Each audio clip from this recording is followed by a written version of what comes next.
Capítulo 16. La santidad en un mundo impío. No ruego que los quites del mundo, sino que los guardes del mal. Juan 17:15. Todos los creyentes tienen que vivir la vida cristiana en el contexto de un mundo impío. Algunos enfrentan tentaciones extraordinarias porque viven en el seno de una atmósfera flagrantemente pecaminosa. El estudiante que vive en la residencia universitaria o el hombre o la mujer que se encuentran en una base militar o en un barco, con frecuencia tienen que vivir en una atmósfera contaminada por la sensualidad, el desenfreno y la lujuria. El hombre o la mujer de negocios con frecuencia sufre presiones tremendas en cuanto a comprometer las normas éticas y legales a fin de satisfacer la avidez y la deshonestidad de sus asociados. A menos que el creyente esté preparado para tales asaltos a la mente y al corazón, tendrá grandes dificultades para mantener su santidad personal. Santiago escribió que parte de la verdadera religión consiste en guardarse sin mancha del mundo, Santiago 1:27.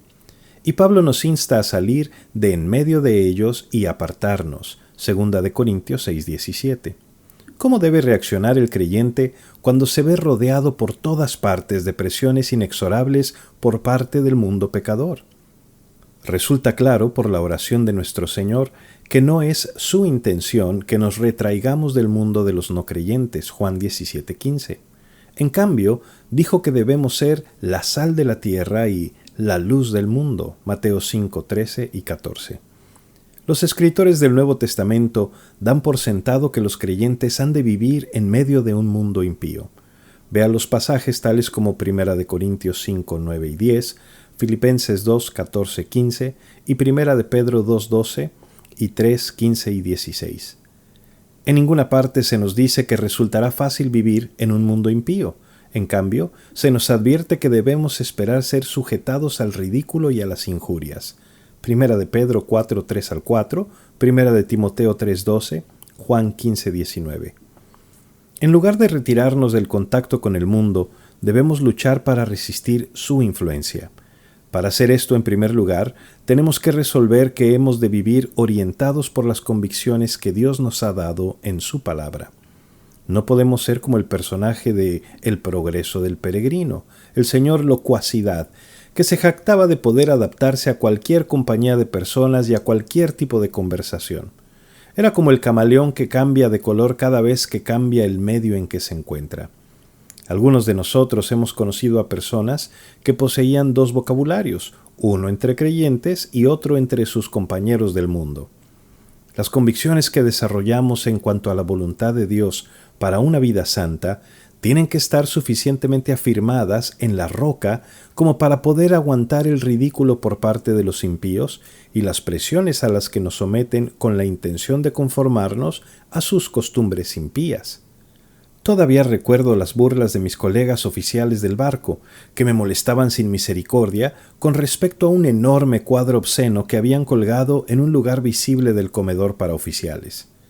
Un modo útil de afirmarnos para vivir de conformidad con nuestras convicciones es el de identificarnos con Cristo abiertamente, donde quiera que nos encontremos.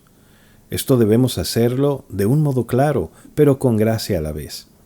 Al integrarme a la tripulación de un nuevo barco, procuré identificarme como creyente mediante el acto sencillo y silencioso de llevar la Biblia cuando bajaba a tierra. El estudiante en la universidad puede hacer lo mismo, dejando su Biblia en algún lugar donde pueda ser vista por todos los que entran al cuarto. Esta manera de identificarse abiertamente con Cristo nos ayuda a evitar la tentación de adaptarnos a las circunstancias pecaminosas que nos rodean, como lo hizo el personaje del peregrino. Pero aún cuando resolvamos vivir en el mundo sosteniendo las convicciones que Dios nos ha proporcionado mediante su palabra y que nos identifiquemos abiertamente con Cristo, de todos modos estamos expuestos con frecuencia a la contaminación del ambiente impío. Los cuadros obscenos por todas partes, los cuentos y chistes lascivos que se cuentan en nuestra presencia, la interminable narración de actividades inmorales y la jactancia de los que las cuentan, tiene todo el efecto de arrastrar a la mente del creyente por la inmundicia de este mundo. A esta lista podríamos agregar los actos deshonestos que siguen aquellos con los que estamos vinculados en actividades comerciales, el consistente chismorreo de los vecinos y los compañeros de trabajo, y las mentiras y medias verdades que oímos por todas partes. La Biblia es la mejor defensa contra toda esta contaminación. David dijo, ¿con qué limpiará el joven su camino? Con guardar tu palabra.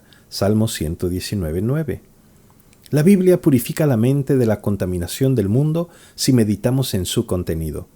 También servirá como continua advertencia para que no sucumbamos a las frecuentes tentaciones de fijar los ojos y la mente sobre la inmoralidad que nos rodea. Conozco a un hombre que acudió a una universidad humanística e impía. A fin de proteger su mente de las influencias corruptoras del ambiente, resolvió dedicar tanto tiempo a la palabra de Dios como a los estudios. Hoy, ese hombre es un dirigente misionero que ha ejercido una influencia poderosa en cientos de personas. Pasajes de las Escrituras tales como el Seol o infierno y el Abadón, destrucción, nunca se sacian. Así los ojos del hombre nunca están satisfechos. Proverbios 27:20. Y ni palabras deshonestas, ni necedades, ni truhanerías que no convienen, sino antes bien acciones de gracias, Efesios 5:4, son versículos que podemos aprender de memoria y meditar en ellos cuando nos encontremos en ambientes corruptos. Sin embargo, la reacción ante el mundo pecaminoso que nos rodea debe ser más que meramente defensiva. Nos debe importar no solamente nuestra propia pureza de mente y corazón, sino también el destino eterno de aquellos que nos procuran corromper. Dios nos ha dejado en el mundo para ser tanto sal como luz. Mateo 5:13-14. El uso de la sal como metáfora para describir nuestra relación con el mundo nos enseña que los creyentes tenemos que constituir una fuerza, un poder preservador, un antiséptico, un agente que impida y retarde la descomposición. Dice el Dr. William Hendrickson, la sal combate el deterioro. De modo semejante, los creyentes, destacándose como verdaderos cristianos, combaten constantemente la descomposición moral y espiritual. Por cierto que el mundo es malvado, mas solo Dios sabe cuánto más corrupto sería si no estuvieran el ejemplo, la vida y las oraciones moderadoras de los santos. Como luz del mundo, somos los portadores de las buenas nuevas de salvación. Jesús mismo es la luz verdadera, y así como se dijo de Juan el Bautista, nosotros hemos de ser testimonio de la luz. Juan 1:7-9. El creyente que testifica con espíritu de genuina preocupación por otra persona, no es probable que sea corrompido por la inmoralidad de esa persona, y mediante esa preocupación amorosa y misericordiosa puede llegar a ganar a la persona para el Salvador. El obrar como la sal de la tierra o la luz del mundo no viene necesariamente con censurar los pecados de los compañeros mundanos. Nuestra propia vida de santidad servirá de censura suficiente, y nuestro interés en otros a esta altura no es su comportamiento, sino la necesidad que tienen de Jesucristo como Salvador. Henry Clay Trumbull era, entre otras cosas, un gran evangelista personal. Un día se encontraba sentado en un tren al lado de un joven que estaba bebiendo mucho. Cada vez que el joven destapaba la botella, le ofrecía un trago a Trumbull, quien le daba las gracias, pero no aceptaba. Por fin el joven le dijo a Trumbull, «Usted debe pensar que yo soy un tipo bastante malo». Trumbull contestó con gracia, «Creo que eres una persona generosa». Esta respuesta sirvió para que se entablara una conversación animada y sería con el joven en cuanto a su necesidad de entregarse a Cristo. Después de que Jesús llamó a Mateo, el cobrador de impuestos, y al estar comiendo en su casa con un grupo de amigos, los fariseos se quejaron diciendo, «¿Por qué coméis y bebéis con publicanos y pecadores?» Jesús les contestó así, «Los que están sanos no tienen necesidad de médicos sino los enfermos. No he venido a llamar a justos sino a pecadores al arrepentimiento». Lucas 5:30-32. Indudablemente, esto es lo que Dios quiere que hagamos nosotros al brillar como luces en el mundo.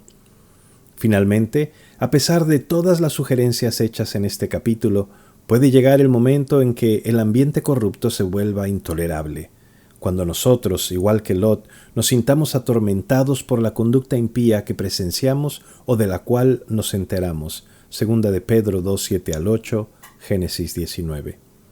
Una situación semejante puede presentarse, por ejemplo, en las residencias universitarias mixtas, cuando hay parejas no casadas que viven juntas en abierta inmoralidad, o en un contexto comercial en donde se ejerce presión incesante para que quebrantemos la ley o pongamos en peligro los principios cristianos. En estas circunstancias, deberíamos considerar la necesidad de retirarnos de esa institución impía que nos rodea. Me doy cuenta de que esto puede no resultar posible, humanamente hablando, en una situación militar, pero podemos echar mano de la oración, puesto que para Dios todo es posible. Hay que admitir que es difícil mantener la santidad personal en un mundo impío. Las sugerencias que anteceden no tienen como propósito hacer que el problema parezca fácil, sino el de ofrecer ayuda práctica ante un problema serio.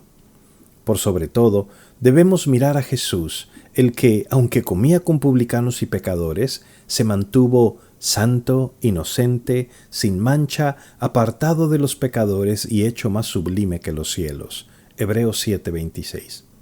Además, debemos hacer nuestra la siguiente promesa: no os ha sobrevenido ninguna tentación que no sea humana, pero fiel es Dios, que no os dejará ser tentados más de lo que podéis resistir, sino que dará también juntamente con la tentación la salida para que podáis soportar. Primera de Corintios 10:13.